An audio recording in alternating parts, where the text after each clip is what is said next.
The Velthari Dominion had conquered 17 star systems in less than 10 years. They were a species born for war. Their bodies were tall and strong. Their ships were fast and deadly. Their weapons could burn through metal like fire through paper. Every planet they wanted, they took. Every enemy they faced, they crushed. When the Velthari turned their eyes toward Earth, the rest of the galaxy felt sorry for the humans. The other alien species had seen what the Velthari could do. They had watched entire civilizations fall in weeks. They knew that humanity had no real chance. The Velthari knew it too. That is why they were laughing. Admiral Jack Morrison stood on the bridge of the UES Defiance, the flagship of Earth's defense fleet. He was a man of 60 years with gray hair and tired eyes. He had fought in 3 different wars during his career, but nothing had prepared him for this. On the screen in front of him, an alien face stared back with 4 yellow eyes and skin the color of burnt copper. This was Warlord Kethon, Supreme Commander of the Velthari Invasion Force.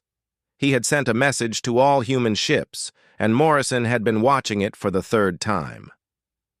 "Humans," the warlord said in his deep, rumbling voice, "we have studied your species. We know how you fight. You speak of something you call psychological operations. You believe you can defeat us with tricks and lies and fear." The alien's mouth twisted into something like a smile. "This is why your kind will fall. You are too weak to face true warriors.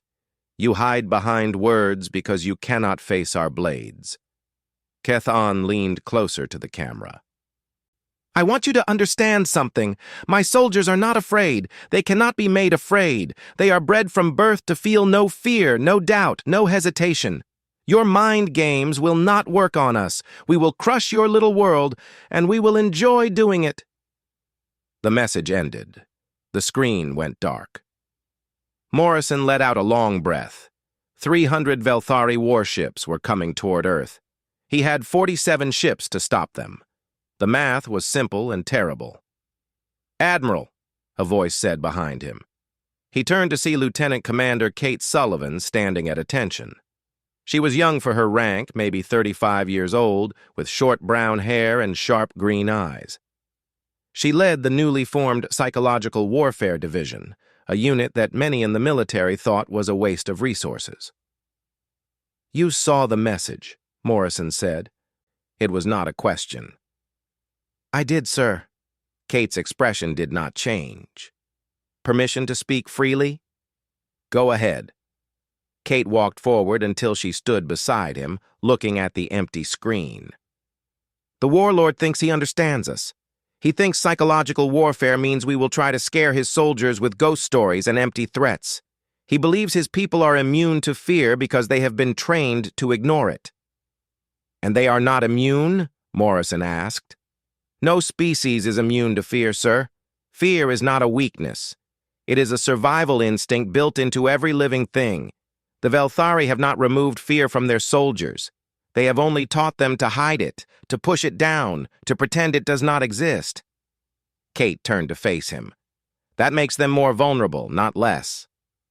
Morrison frowned. "Explain." "When you acknowledge fear, you can control it. You can examine it, understand it, and choose how to respond to it. But when you deny fear, when you pretend it does not exist, it grows in the dark places of your mind.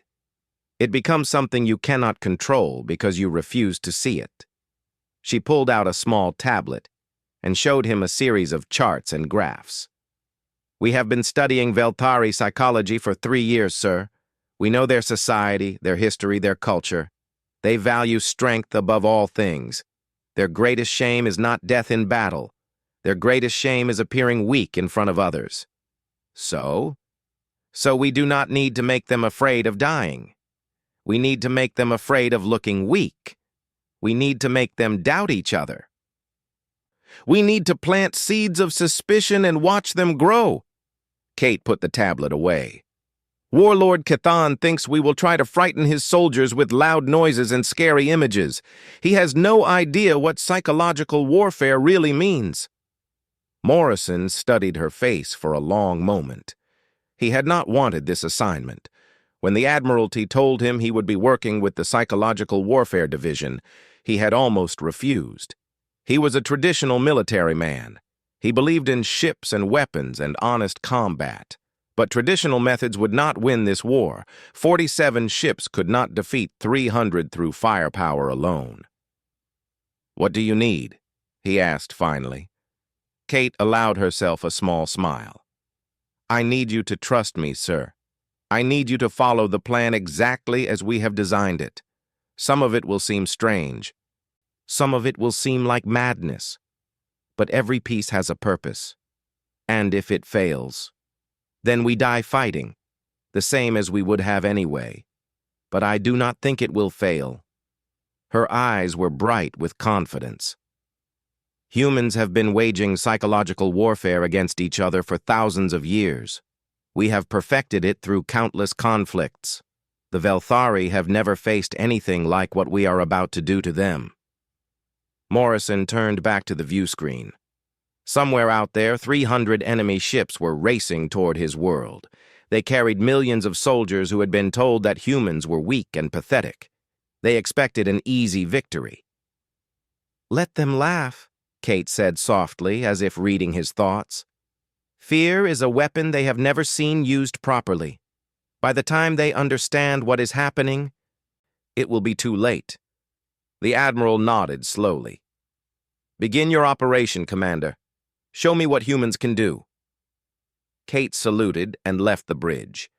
As she walked through the corridors of the Defiance, the first phase of Operation Mindbreak, began 72 hours before the Velthari fleet reached Mars orbit.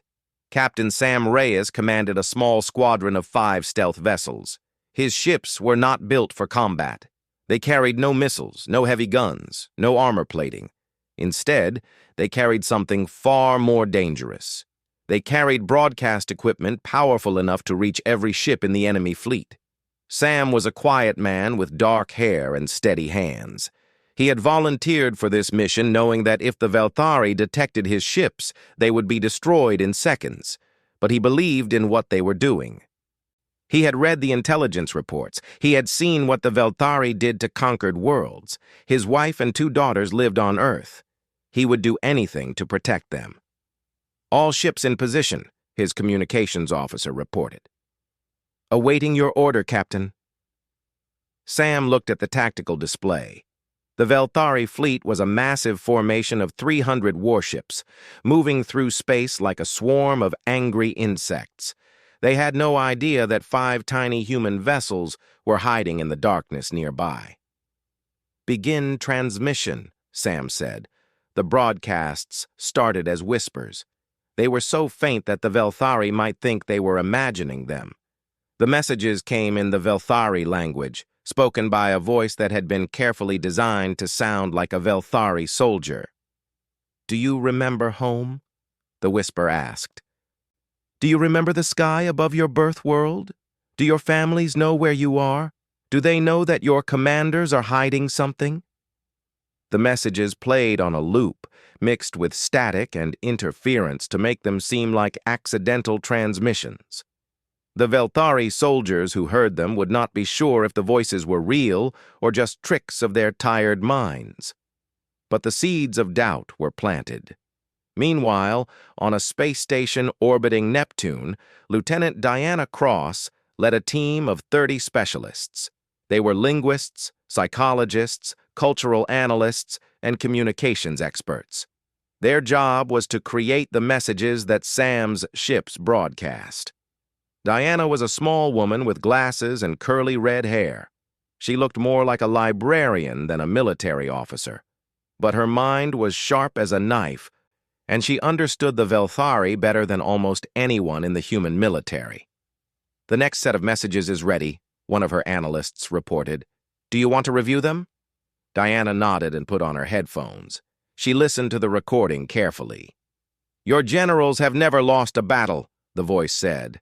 "But they have never faced humans. Do you know why the Kethral Collective surrendered without a fight? Ask your commanders. They will not tell you the truth." Diana smiled. There was no Kethral Collective. It was a complete lie, invented from nothing.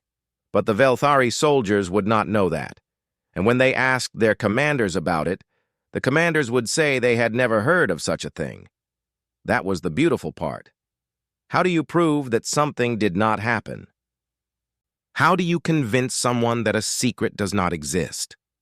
The more the commanders denied it, the more the soldiers would wonder if they were being lied to. "Send it," Diana said, "and prepare the next phase." The next phase was more aggressive. Instead of vague whispers, the broadcasts became specific accusations. The crew of the Vethnar's Pride is known for cowardice. They fled from human forces in the outer regions. Their captain has already negotiated a secret surrender. There was no ship called Vethnar's Pride. There had been no battle in the outer regions. But the broadcasts named the ship with such confidence that other Velthari crews began to wonder. They looked at each other with new suspicion. Was it true? Were there traitors among them? Warlord Cathan received reports of the strange broadcasts within hours. He dismissed them immediately. "Human tricks," he growled to his advisors. "Pathetic attempts to frighten children. My soldiers are warriors. They will not be shaken by voices in the dark." But even as he spoke, his officers were receiving disturbing reports. Morale was dropping across the fleet. Soldiers were having trouble sleeping. Fights had broken out between crew members who accused each other of disloyalty. The numbers were small at first. A 3% decline in combat readiness, then 5%, then 8%. Cathan ordered his communications officers to block the human broadcasts.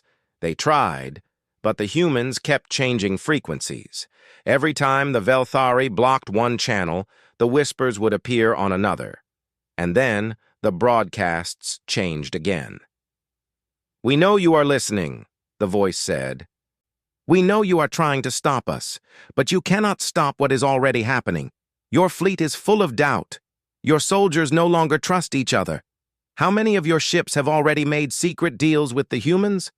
How many of your captains are planning to surrender the moment the battle begins?" It was all lies. No Velthari captain had made any deals. But the accusations created a poison that spread through the fleet like a disease. General Morveth, Cathan's most trusted advisor, came to him with a troubling report. "Warlord, we have a problem. 17 captains have demanded loyalty oaths from their crews. 3 ships have stopped responding to fleet communications entirely. And there are rumors spreading that the humans have a weapon that can destroy our ships without any warning." "There is no such weapon," Cathan said. "The humans are weak. They have nothing." "I know that, Warlord, but the soldiers do not know that. They are frightened. They are starting to believe the lies." Cathan slammed his fist on the table. "Then make them stop believing. Execute anyone who spreads these rumors. Show them that fear is punishable by death." Morveth hesitated. "Warlord, if we start executing our own soldiers, it will only confirm their fears. They will think we are hiding something. The situation will get worse, not better." The warlord fell silent. For the first time in his long career, he did not know what to do. He had faced enemies with superior numbers. He had faced enemies with superior technology. But he had never faced an enemy who attacked his soldiers without firing a single shot. Far away, on the bridge of the Defiance, Kate Sullivan received the latest intelligence the Velthari fleet reached Earth orbit on the 7th day. 300 warships arranged themselves in a massive battle formation, their weapons charged and ready. Warlord Cathan stood on the bridge of his flagship, the Eternal Conquest, and looked at the blue planet below. It was a beautiful world, green and blue and white, full of life, full of billions of creatures who would soon learn what it meant to face the Velthari dominion. "Report!" Cathan commanded. His tactical officer studied the sensors. "The human defense fleet is in position between us and the planet, Warlord.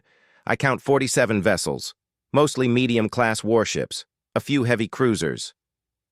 Nothing that can challenge our force." Cathan nodded. 47 ships against 300. The humans were brave, he had to admit. They knew they could not win, yet they had come to fight anyway. He almost respected them for that. Almost. "Open a channel to their flagship," he ordered. The view screen flickered, and then Admiral Jack Morrison appeared. He was an older human with gray hair and a calm expression. He did not look like a man who was about to die. "Warlord Kethan," Morrison said, "I see you have arrived." "I have," Kethan replied. "You have one chance to surrender. Order your ships to stand down, and I will allow your planet to survive as a vassal state under Velthari rule. Refuse, and I will burn your world to ash." Morrison was quiet for a moment. When he spoke again, his voice was strange. It was not afraid. It was not desperate. It sounded almost bored. "Thank you for the offer, Warlord. I must decline. You are welcome to attack at your convenience. We have prepared a reception for you." Kethan frowned. This was not the response he expected. Humans were supposed to beg for mercy. They were supposed to offer bribes and make desperate deals.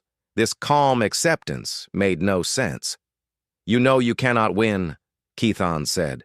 "Your fleet is nothing against my armada." "Perhaps," Morrison replied. "Though I should mention something. The last 3 species who attempted to invade Earth are no longer recorded in galactic databases. Their names have been erased. Their worlds are empty. I am sure that is just a coincidence." The screen went dark. Kethan stood in silence. His advisors exchanged worried glances. There had been no previous invasions of Earth. The warlord knew that. The humans were lying. But the calm confidence in Morrison's voice planted a small seed of uncertainty. "Warlord," the tactical officer said suddenly, "new contacts appearing on sensors behind Earth's moon." Kethan turned to the display.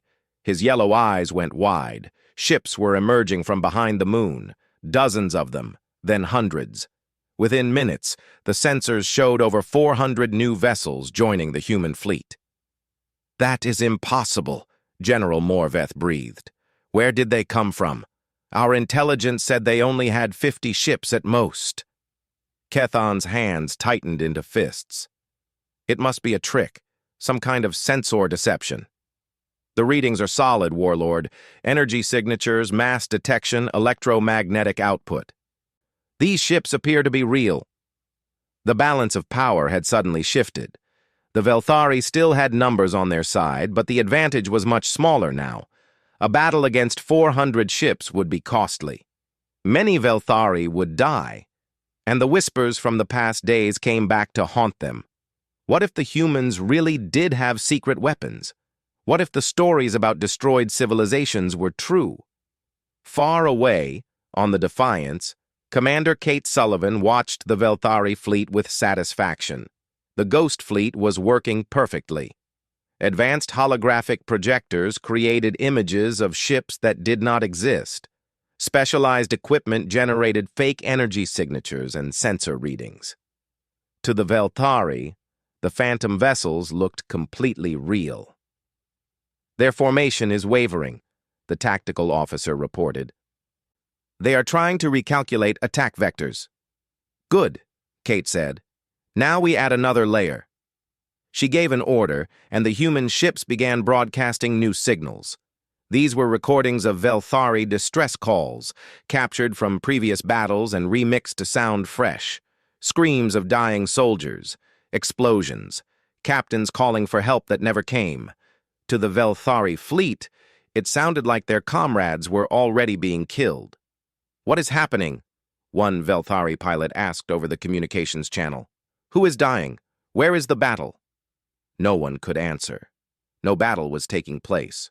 But the sounds of death filled every speaker and every headset. Then Kate released her masterpiece. A broadcast went out to every Velthari ship at the same moment. It showed video footage of what appeared to be Velthari prisoners of war.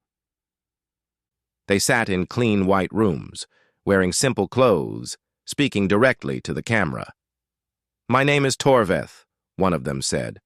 "I was captured by the humans 3 weeks ago. They have treated me well. There is no torture, no pain. They give us food and water and comfortable beds. They only ask us to wait while the war ends." The prisoner paused and looked down at his hands. "I have decided I would rather wait here than die for Warlord Kethan's pride. The humans do not want to kill us. They only want us to stop fighting. I think that is a reasonable request." The footage was completely fake. There were no Velthari prisoners. The video had been created using advanced technology that could generate realistic images of any face, any voice, any species. But the Velthari soldiers watching did not know that. They saw their own people choosing surrender over death. They saw fellow warriors admitting they would rather give up than fight. Something broke inside many of them. On the Eternal Conquest, Warlord Kethan watched the footage with growing rage. "This is a lie!" he shouted. "These recordings are fake. No Velthari warrior would ever surrender." But his protests came too late. The damage was done. Throughout his fleet, soldiers were questioning everything they had been told. If some of their comrades had already surrendered, why were the rest of them still fighting? If the humans treated prisoners well, why risk death? The morale reports came in, each one worse than the last. Combat readiness had dropped below 50%. Dozens of soldiers had locked themselves in their quarters and refused to come out. 2 ships had turned around and started flying away from Earth. General Morveth approached the warlord with a pale face. "Sir, we have a serious problem. The men are losing their will to fight. They no longer believe we can win." Kethan turned on him with fury in his eyes. "Then make them believe. This is what warriors do. We fight until we win or die." "They are not thinking about winning or dying anymore," Morveth said quietly. "They are thinking about surrendering. The humans have shown them another option, and many of them are choosing it."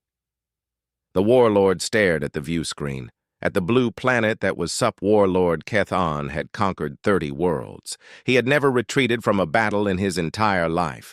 He refused to let a planet of soft, weak creatures be the first to defeat him. "All ships," he commanded. "Begin the attack. Destroy the human fleet." His officers hesitated. They had seen the morale reports. They knew their soldiers were frightened and confused. But the warlord had given an order, and no one dared to disobey. The first wave of Velthari fighters launched from the carrier ships. 2,000 small attack craft flew toward the human defensive line, their weapons hot and ready to fire. Commander Velna led the assault, her fighter at the front of the formation. She was a veteran pilot with over 100 combat missions. She had never felt fear before. But as her squadron approached the human fleet, something cold settled in her stomach. The human ships were not moving. They sat motionless in space, showing no signs of activity. No weapons charged, no defensive maneuvers, no fighters launching to meet the attack. "This is Velna to command," she reported. "The enemy is not responding. They appear to be completely inactive." Kethan's voice crackled over the communication channel. "They have given up. They know they cannot win. Continue the attack and destroy them." Velna pushed her fighter forward, but doubts filled her mind. Humans did not just give up. Every piece of intelligence said they fought to the last breath, used every trick, never stopped resisting. This passive acceptance was wrong. It felt like a trap. Then the music started. It came through every communication channel, every speaker, every headset in the Velthari fleet. Strange, haunting sounds that the aliens had never heard before. Soft notes played by instruments they could not identify. A choir of human voices singing in a language they did not understand. The music was not loud or aggressive.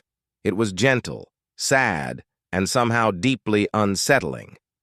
Later, human historians would explain that it was a piece called Requiem, written by a composer named Mozart centuries ago. It was music for the dead. Along with the music came a visual display. On every Velthari screen, a countdown timer appeared. It started at 10 minutes and began ticking down. No explanation, No threats, no demands.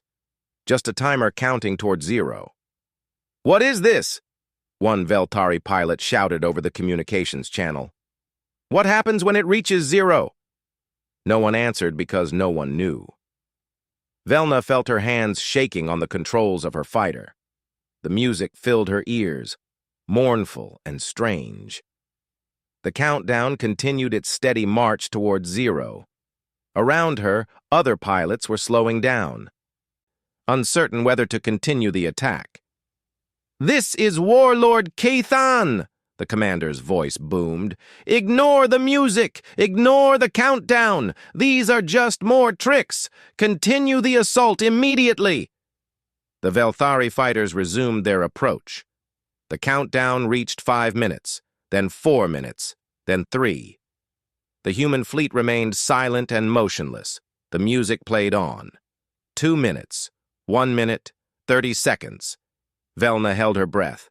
Her finger rested on the trigger of her weapons. The human ships were close enough to hit now. She could see them clearly through her cockpit window. 10 seconds, 5 seconds, 0. Every light on every human ship went dark at exactly the same moment. Power signatures dropped to nothing. Life signs disappeared from sensors. The entire human fleet became a collection of dead, drifting metal. For 30 seconds, nothing happened. The Velthari pilots stared at the lifeless ships in confusion. Had the humans killed themselves? Had their reactors failed? What was happening? Then the lights came back on, and 12 new ships were there. They had appeared from nowhere, massive vessels 3 times the size of anything else on the battlefield. They hung in space like sleeping giants, their hulls covered with strange markings and unknown technology. Admiral Morrison's voice broke the silence. "Warlord Kethan, those 12 ships are prototype weapons platforms. We call them Harbingers. They carry technology your species has never encountered. If you continue your attack, we will be forced to demonstrate their capabilities." His voice hardened. "I strongly advise you to reconsider." The Velthari fleet erupted into chaos. Pilots broke formation and flew in random directions, trying to get away from the massive new ships. Captains screamed demands for information over the communication channels. Soldiers abandoned their posts and ran for escape pods. No one knew what the Harbinger ships could do. No one wanted to find out. On the Eternal Conquest, General Morveth rushed to Kethan's side with a datapad in his hands. His face was pale with fear. "Warlord, the fleet is falling apart. 47% of our soldiers are showing signs of acute psychological stress. 19 ships have reported crew members refusing orders. 3 vessels have stopped responding to communications entirely." Kethan stared at the view screen, at the 12 massive ships that had appeared from nowhere. "Where did those ships come from? Why did our sensors not detect them?" "I do not know, Warlord. Nothing in our technology can explain it. The humans should not have this capability." The warlord's hands trembled. For the first time in his long life, he felt something he had spent decades denying existed. Fear. True, cold, paralyzing fear. The humans had played him from the beginning. Every broadcast, every whisper, every piece of fake footage had been designed to lead to this moment. They had broken his soldiers without firing a single shot. They had made his mighty fleet afraid of shadows and lies, and now they had revealed weapons that seemed to come from magic itself. "What are your orders, Warlord?" Morveth asked quietly. Kethan did not answer. He stood frozen at the view screen, watching his fleet fall apart around him. Morveth stepped closer. "Sir, we cannot win this battle. Even if those ships are not as powerful as they claim, our soldiers have lost the will to fight. If we attack now, we will be slaughtered." "A Velthari warrior does not retreat," Kethan whispered. "A Velthari warrior also does not lead his people to pointless death," Morveth replied. "The humans have won, sir, not through strength, not through technology. They have won by making us defeat ourselves." The warlord closed his 4 yellow eyes. In his mind, He could hear the voices of his ancestors, the great warriors who had built the Velthari dominion through blood and conquest. They would be ashamed of him for even considering retreat. But they had never faced an enemy like this. They had never fought a species that understood the battlefield of the mind. "Send a message to the human admiral," Kethan said finally. His voice was hollow and defeated. "Request a ceasefire. Tell him we wish to discuss terms." Morveth nodded and turned to obey. Far away on the Defiance, Kate Sullivan watched the Velthari fleet begin to pull back. Her plan had worked perfectly. The whispers had planted doubt. The ghosts had shattered confidence. The countdown had created terror, and the Harbinger ships had delivered the final blow. Those ships were not weapons platforms at all. They were old cargo haulers that had been modified with larger engines and fake sensor signatures. They carried no special technology. They could not destroy anything. But the Velthari did not know that. And their fear had made the lie become reality. The Velthari fleet withdrew from the Sol system 6 hours after Warlord Kethan requested the ceasefire. 300 warships that had come to conquer Earth flew away in shame, their crews silent and broken. Kethan released a statement to the Velthari Dominion claiming that strategic considerations required a reassessment of the campaign against humanity. He said nothing about psychological warfare.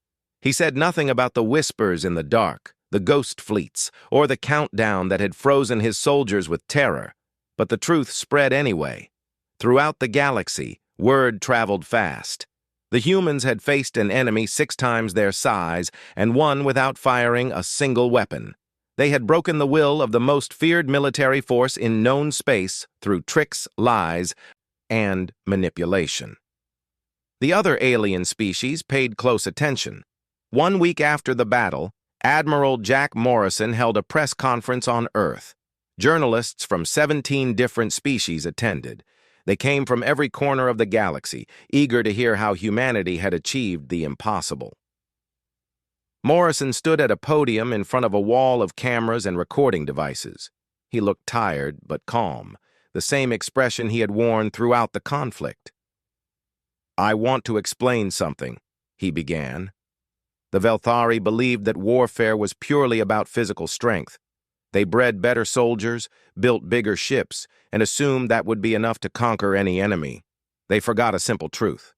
He paused and looked at the assembled journalists. Every war is ultimately fought in the mind. The side that controls perception controls reality. You can have the strongest army in the galaxy, but if your soldiers believe they will lose, they have already lost. A journalist from the Kreth hegemony raised a hand. "Admiral, are you saying the human military strategy is based entirely on deception?" Morrison shook his head. "Not entirely. We have weapons, we have soldiers. We can fight traditional battles when necessary, but we understand something that many species do not. The will to fight is more fragile than the ability to fight. Attack the will, and the ability becomes meaningless." Another journalist, this one from the Morveth Syndicate, asked the next question. "What about the Harbinger ships? Our sources say they were fake. Is that true?" Morrison smiled slightly. "I cannot confirm or deny specific military capabilities. What I can tell you is that the Velthari believed those ships were real. And in warfare, what the enemy believes is often more important than what is actually true." The conference continued for another hour. Morrison answered questions with the same calm, careful manner he had used throughout the crisis. He revealed some details of Operation Mindbreak while keeping others secret. The galaxy learned about the whispers in the void, the fake prisoner footage, the ghost fleets created from light and electromagnetic signals. They learned how human psychologists had studied Velthari culture for years, mapping their fears and weaknesses with scientific precision. And they learned to be afraid. After the conference, Commander Kate Sullivan was promoted to full commander and given permanent leadership of the Psychological Warfare Division. Her after-action report became required reading at military academies across the galaxy. She did not enjoy the fame. She was a quiet woman who preferred working in the shadows to standing in the spotlight. But she understood that her work had changed the balance of power in the galaxy. 3 months after the battle, the Velthari Dominion signed a non-aggression treaty with Earth. Warlord Kethon was removed from command and exiled to a distant colony world. His replacement made it clear that the Velthari had no desire to face human psychological warfare ever again. Other species followed their lead. The Kreth hegemony canceled planned expansion into human space. The Morveth Syndicate opened diplomatic channels and proposed a trade agreement. The Outer Rim Coalition requested alliance negotiations. None of them wanted to fight the species that could defeat an enemy without firing a shot. Kate Sullivan wrote about the campaign in her personal journal, trying to make sense of what she had accomplished. "They called us cowards," she wrote. "They laughed at our tricks and deceptions. They said their warriors could not be frightened by words and lies. But in the end, their laughter turned to fear, and their fear turned to defeat." She thought about the Velthari soldiers who had broken under the pressure of the psychological assault. She wondered if any of them understood what had happened to them. Probably not. Fear was like that. It crept into your mind without warning and destroyed you from within. "The greatest weapon humanity ever developed was not a gun or a bomb," she continued writing.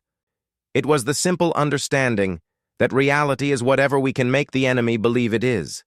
Control their beliefs, and you control them."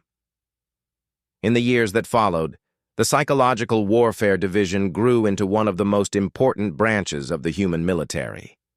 Young officers studied the techniques that Kate had used against the Velthari. They learned about cultural psychology, information warfare, and the science of fear. Humanity became known throughout the galaxy as the species you did not want to fight. Not because their ships were the fastest or their weapons the deadliest, but because they could reach into your mind and break you from within. Some alien species thought this was unfair. They believed warfare should be about honor and strength, not manipulation and lies. They complained that humans did not fight like proper warriors. Kate heard these complaints and did not care. She had saved her planet. She had protected billions of lives. If that required using psychological warfare instead of traditional combat, she felt no shame. "War is not a game," she said in a rare interview years later. "It is not about honor or pride. It is about survival. Humans learned this lesson through thousands of years of conflict. We fought each other with every weapon we could create, including the weapon of fear." She looked at the interviewer with steady eyes. "The Velthari thought they were the greatest warriors in the galaxy. They believed their strength made them unstoppable. But strength means nothing if you do not have the will to use it. We took their will away. We showed them that their confidence was built on sand." The interviewer asked if she ever felt guilty for what she had done. Kate thought about it for a long moment before answering.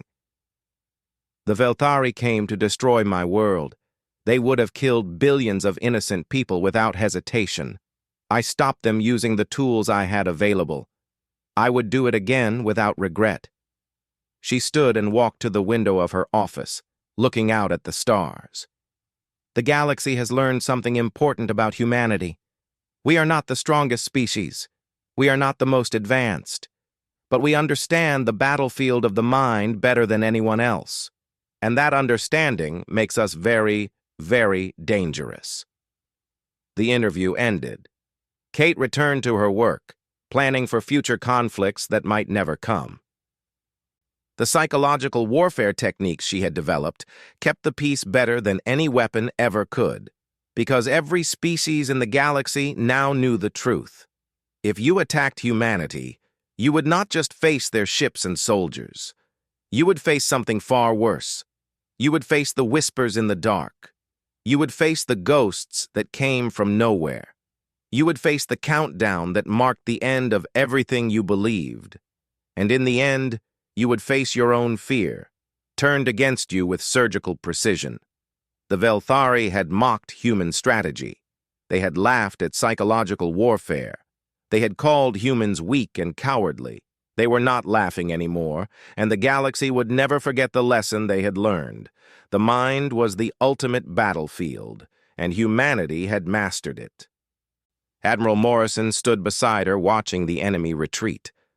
"You did it," he said quietly. "You beat them without firing a shot." Kate nodded slowly. There was no joy in her face, only tired satisfaction. "The mind is the ultimate battlefield, Admiral, and humans have been fighting on that battlefield for a very long time." Supposed to be an easy conquest. His massive fleet surrounded it, but his soldiers were falling apart from the inside. He had mocked the humans for using psychological warfare. He had called them cowards and weaklings. He had said his warriors could not be frightened by words and tricks. He had been wrong. And somewhere on the defiance, Kate Sullivan allowed herself a moment of satisfaction. The Velthari were breaking. Their unity was shattering. Their confidence was gone. But she was not finished yet. The battle had not even begun, and she had many more weapons to use. "Prepare the next phase," she said. "Let us show them what fear really looks like." Eports. She read them with a satisfied expression. "Fleet morale down 12%, she said to Admiral Morrison. 3 ships have gone dark, and Warlord Kethon is starting to make mistakes." Morrison raised an eyebrow. "What kind of mistakes?" "He is threatening to execute soldiers who show fear. That will only make things worse. When you punish people for being afraid, you do not make them brave. You make them hide their fear from you. And hidden fear grows stronger in the darkness." She turned back to her console. "Phase 1 is complete, sir. The Whispers have done their work. Now we move to Phase 2. "Which is?" Kate smiled. It was not a warm smile. It was the smile of a predator who knew her prey was already wounded. "Now we show them ghosts." Owed herself to feel the weight of what was coming. The survival of Earth rested on her shoulders. Billions of lives depended on whether her theories about alien psychology were correct. But she was not afraid. She had studied the Velthari for years. She knew their strengths, and more importantly, she knew their weaknesses. They were powerful, yes. They were deadly.